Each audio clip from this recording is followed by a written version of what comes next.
Chapter 5. Dropping into Darkness. Just after midnight on June 6, 1944, the largest air fleet in history began winging its way across the English Channel. More than 800 planes lifted off from air bases scattered around England. In the air, the planes formed perfect long lines. About 20,000 paratroopers were on board. They were going to parachute into enemy territory in the dark. Usually, the paratroopers joked around with one another. Many had become good friends after training hard together for nearly 2 years. But that night, the men sat quietly, deep in their own thoughts, said General Matthew B. Ridgway. No doubt they were thinking ahead to their dangerous goal. They had to take control of the important bridges and roads that led away from the beaches.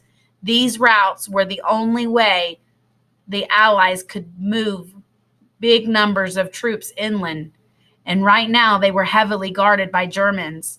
The Allies had already destroyed other major bridges and roads, so these routes were key. The airplanes neared Normandy about 1:30 a.m. Suddenly, planes started rocking wildly and veered off course. The air blazed with tracer bullets fired from German guns on the ground.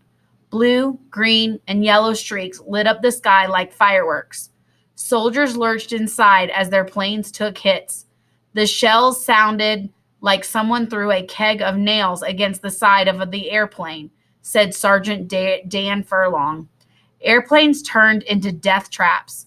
Pilots opened hatch doors and flashed the green light, the signal for paratroopers to jump. According to the plan, it was much too soon. The locations where they were supposed to land were still far away, and yet it was safer to jump than to stay aboard the aircraft. The green light popped on, and "Go Geronimo!" we all jumped, said Trooper Carl Cartledge. I've never been so glad to get out of an airplane in my life.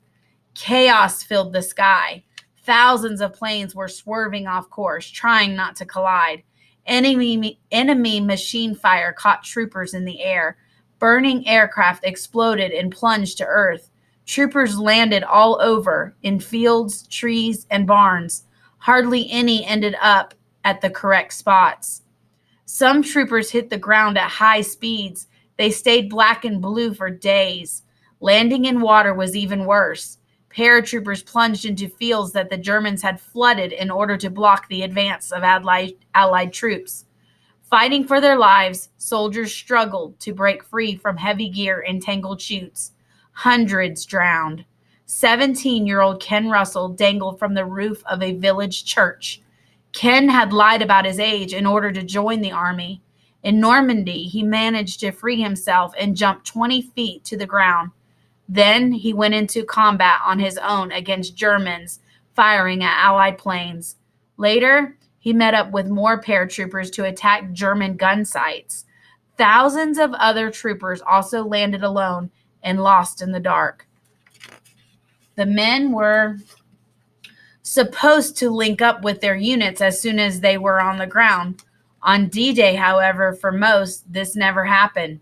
Instead, they joined up with men they'd never seen before, or they fought alone.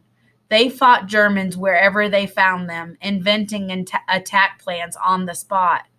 Lieutenant Richard Dick Winters, a paratrooper from a team called Easy Company, landed in the middle of nowhere without a gun. His rifle had been whipped away in the air.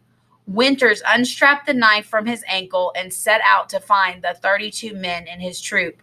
Suddenly, figures loomed in the darkness ahead. Were they friend or foe? Winters snapped his cricket. It was a tiny clicker that troopers used to identify each other at night. He heard 2 clicks back.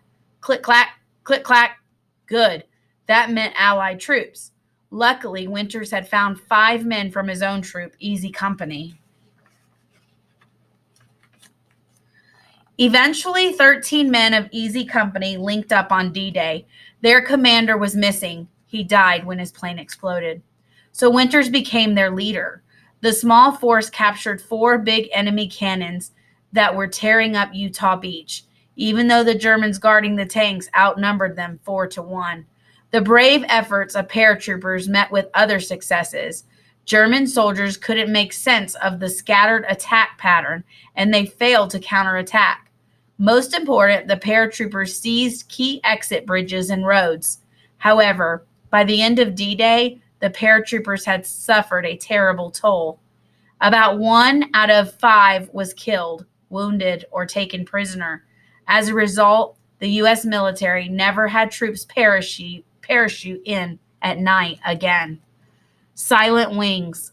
Not all paratroopers flew in on planes. Hundreds of gliders made of plywood also carried paratroopers. Since they had no engines, the gliders were pulled across the channel by planes. The tow rope was released a couple of hundred yards from the landing site.